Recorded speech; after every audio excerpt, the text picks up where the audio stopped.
Hi, today we are going to talk about pest control in plants, mostly because it's monsoon and we are all dealing with pests, right? And I'm hoping that you guys are as well. So, as I made a video earlier on this, we have used typically neem oil and soap solution, dish soap solution, a little bit mixed, diluted. Uh, a principal challenge that I've faced with it is it's very good solution, but it also tends to burn plants if your place also tends to have an excessive amount of heat, uh, like I do.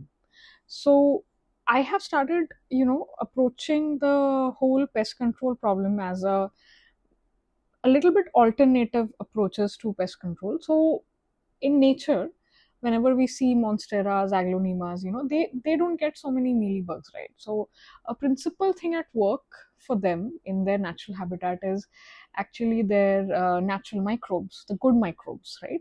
So instead of focusing so much on killing the mealybugs and killing the bad microbes or killing the fungal infection, I want to focus on increasing the soil health and letting the plants uh, obtain something like a natural microbiome in the soil, ultimately help them fight diseases and all.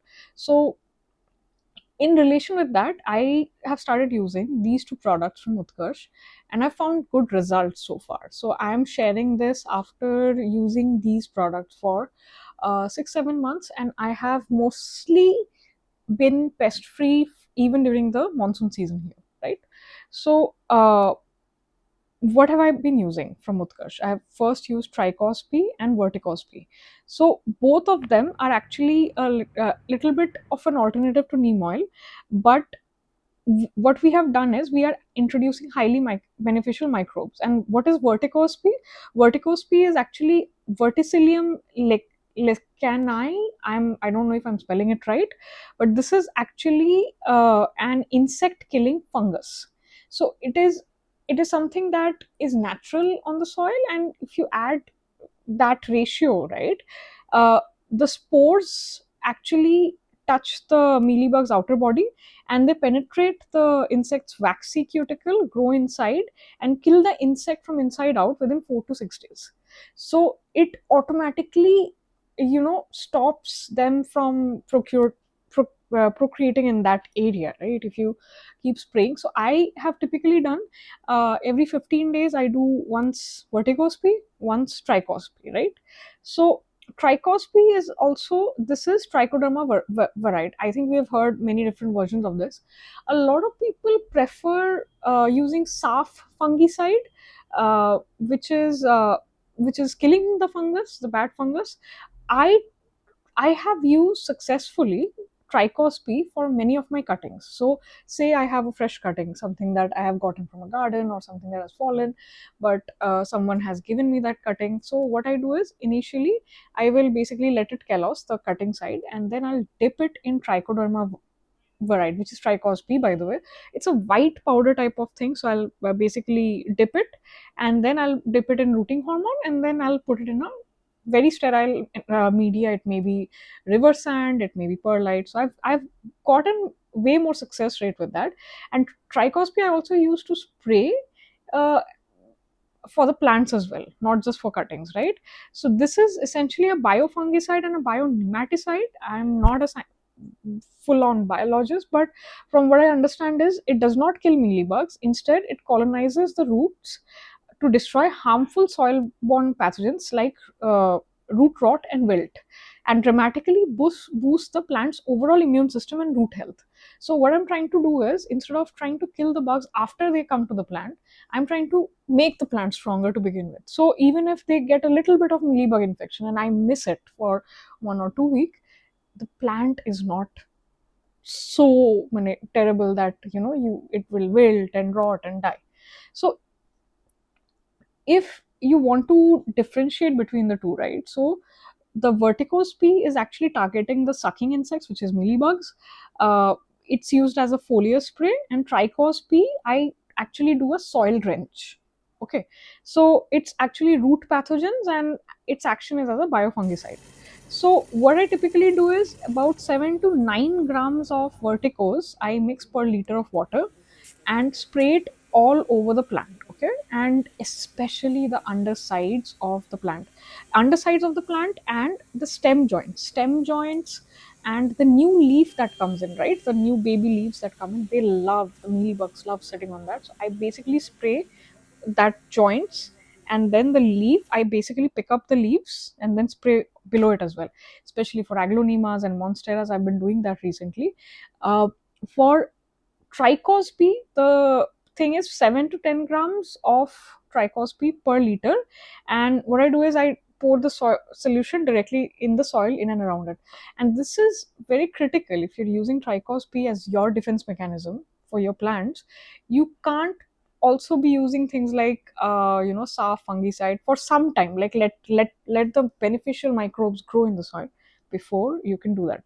So we also, especially this works because these spores, right, that I talked about, the Verticoz-P containing this Verticillium Lecanii spores, right, they thrive in they require high humidity, and this is a perfect solution for me because in Kolkata sometimes the humidity goes up to upwards of 90% in the evening. So it's like if I spray my plants towards the late evening, like 4 p.m., 5 p.m., the humidity is already pretty high, like in and around my plants. So that is perfect, and that's the perfect time they can attack the mealybugs, right? So why it why this system is beating neem oil, and I'll link my neem oil video also. Neem oil is a very very good rudimentary solution, and that is what most gardeners start with. And I have found pretty good success with it, but this was even more successful. Neem oil tend what the problem I faced is it used to burn the leaves sometimes if your timing is off, or if it's too hot, or neem oil gets concentrated, or so on and so forth. But this method simply suffocates the pests on contact or disrupts their feeding. So verticillium creates a localized living shield. When a mealybug dies from Verticoz-P, the fungus grows out of its dead body and releases millions of new spores into the immediate air, naturally spreading the infection to the rest of the mealybug colony. So this is why this works, right? And I'll link the products here on the video, and you can check them out. But yeah, this is what truly worked for me in terms of combating mealybugs. And I truly think mealybugs are the biggest killers of plants. Like, whether you want to believe it or not, like it has the capacity to kill succulents, cacti, uh, aroids, monstera, alocasias, begonias, any one of them. They'll just kill anything they have in sight. Like not just flowering plants and fruiting plants. It will kill anything in sight. Like it will set foot in your. And if you have any such infectious plant where you have seen that it's completely drenched in mealybugs, right? Just isolate the plant or let go of the plant. For trying to save a 100 200 rupees plant, you end up infecting so many of your plants in balcony. That may not be a wise idea. If you really have an area where you can keep it completely separate, please do it, because those guys can travel. They have good travel buddies. Ants help them transfer from one place to another sneakily, and they can move from one place to another. They are fascinating creatures, and they are deadly creatures. And one of the biggest reasons why plants get killed is overwatering or underwatering, and the second most reason, I think the highest amount of reason, is mealybugs. So I could basically sum up my entire YouTube channel in two videos. One is overwatering and underwatering, and second is mealybugs. That's the only reason plants die. I mean, that's the most common one. If you are on top of these two, you have virtually saved majority of your plants. I guess that's it for today, and I'll share some of the times when I've sprayed some of the solution. And subscribe to my channel. Help me grow a little bit big, and hopefully I can give you some more of these information.